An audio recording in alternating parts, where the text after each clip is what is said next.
Can I ask the question, how would you Sure. suggest I would go from a law, looking through the paradigm of law into the paradigm of habit and how I'm seeing and experiencing the world? What would you suggest in my perceptual approach to the world around me? Okay, well, that's next. Okay. And this is probably the most controversial part of all this. It was very important when this when this freedom and law dichotomy was set up. Every paradigm has a hidden or secret agenda.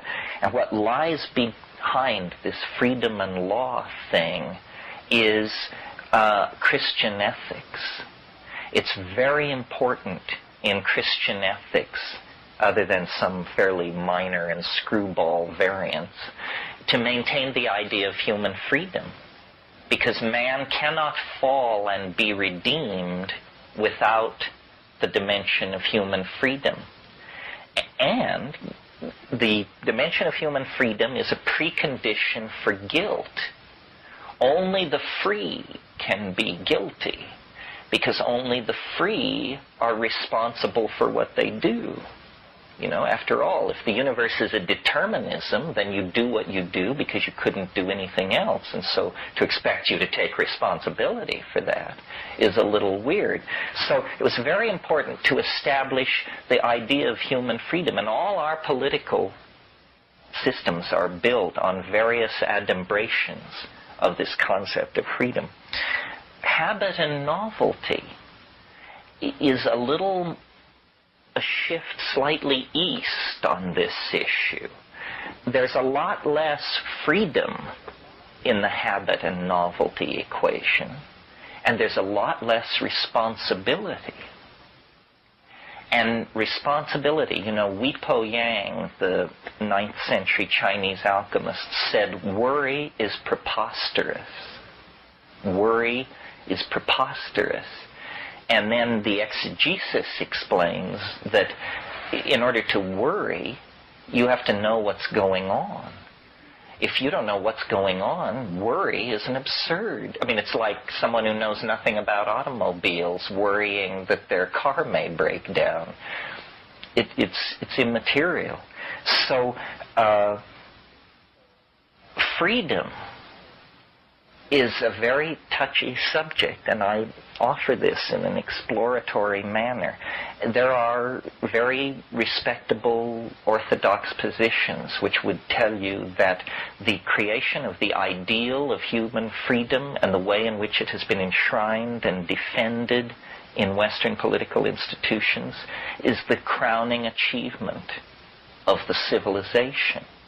The problem is, it has a curious relationship to two other important power concentrations: the community and the ego. Where does freedom lie in that spectrum? When we say, if you are a Jeffersonian Democrat, a materialist, a paid-up member of the Democratic Party, and you say you are free, do you mean you are free to do whatever you want to do? Or do you mean you are free to participate in the general will of the community? This is not a closed issue. Over the centuries, the answer to that question has shifted. The 19th century, in America, based on the exposure to frontier hardship and that sort of thing, was much more about the freedom of the community to do what it wanted to do. In the 20th century, consumerism and the disappearing of frontiers and the rise of populations and the packing of populations very tightly freedom has tended to mean the right to gratify the whims of the ego.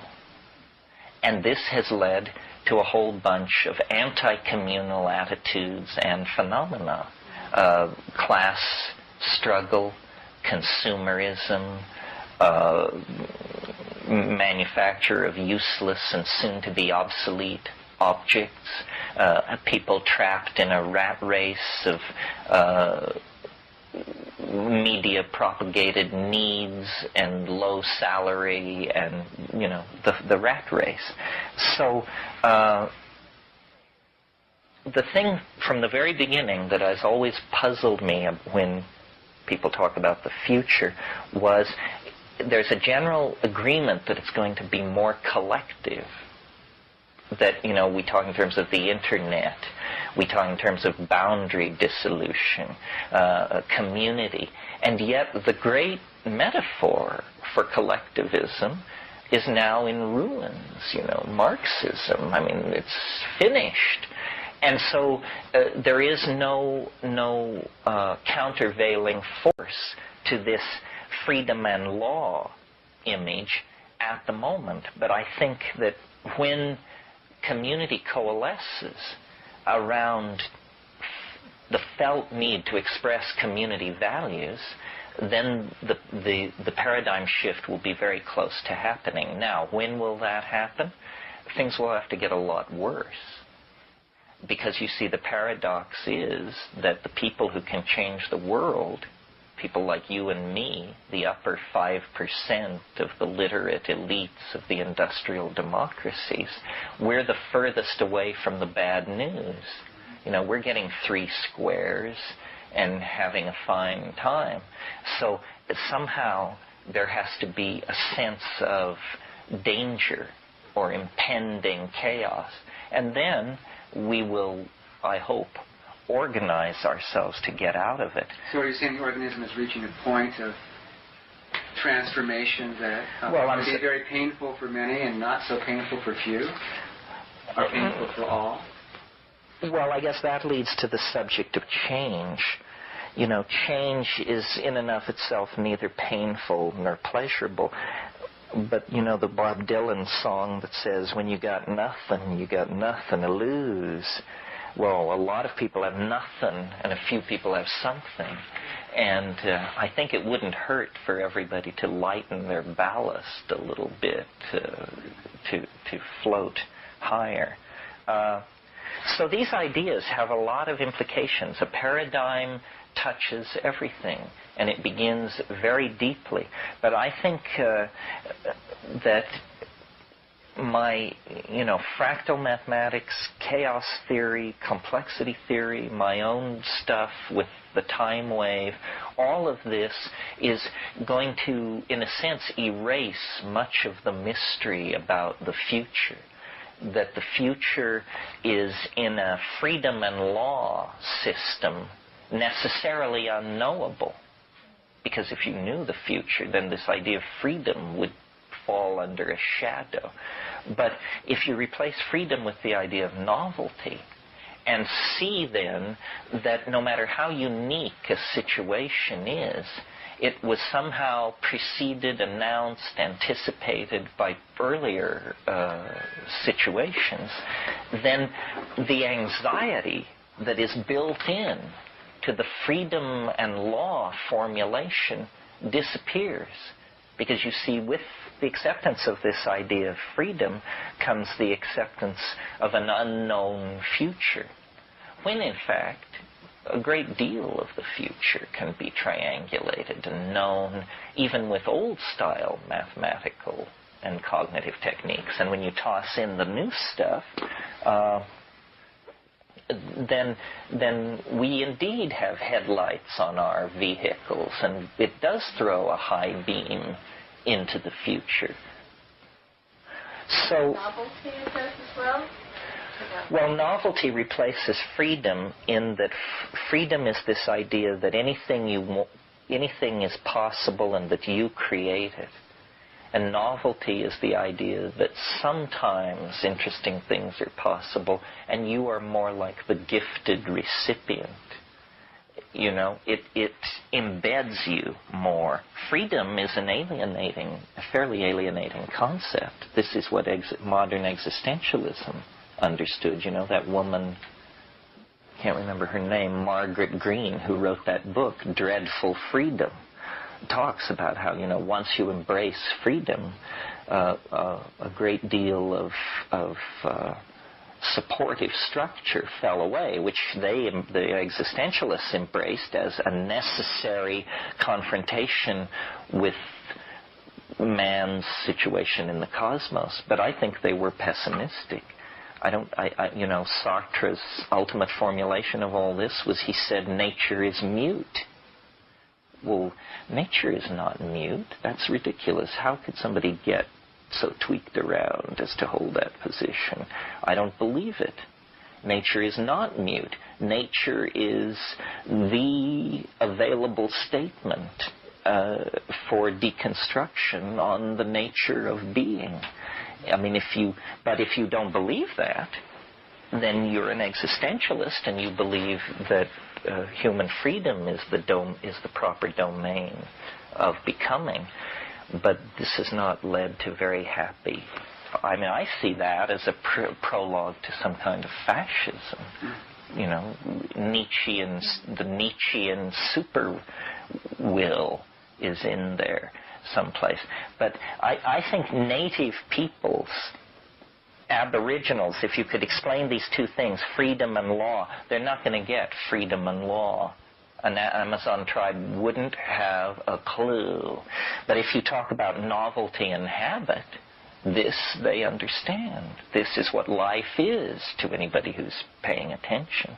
While freedom and law both are high-flown abstractions that come out of a very special philosophical agenda that by the time Hume and Locke and John Stuart Mill got to it, it was 2,000 years old.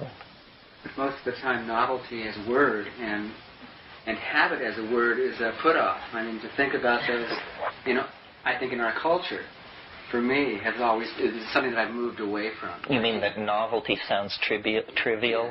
Novelty has seemed superficial, and habit has seemed something that I have no control over. It's something that I do over and over and over and over and over again. Well, in a sense, yeah. So it's interesting that you're using, and law and freedom in my life. I mean, in a certain sense. Well, everybody who ever had a civics class, law and freedom. Right. So it's interesting to have. Well, I should explain, because since you bring it up, it may be in other people's minds. The reason I use the word novelty is because I'm a great fan of Alfred North Whitehead, who was probably the last and greatest of the Platonists. And he has a theory which is put forth in Process and Reality, which is his life's work, magnum opus, in which novelty is the word he wants to use, because he says, there is out of the background of what has been emerges the unique. And he, as I felt that what we call nature is a habit, a novelty-conserving engine. That what nature glories in is novelty. The pattern on the butterfly's wing, the color of the polyp, the molecular species of the synapse, the chemical dynamics at the heart of a star, that somehow nature is.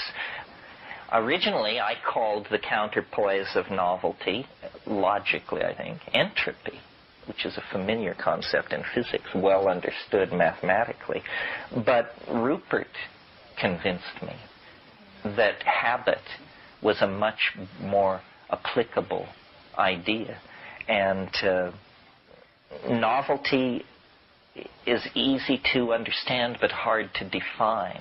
It's like the word complexity, another word very easy to understand, very hard to define. Whole conferences are held on what is complexity, and people leave in fury, not speaking to each other.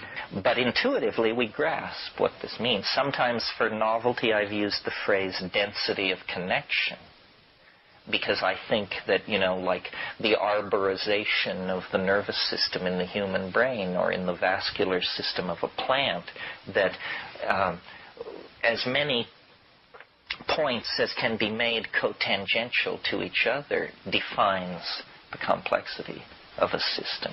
But it's basically and ultimately an intuitive and poetic concept, which is probably as it should be.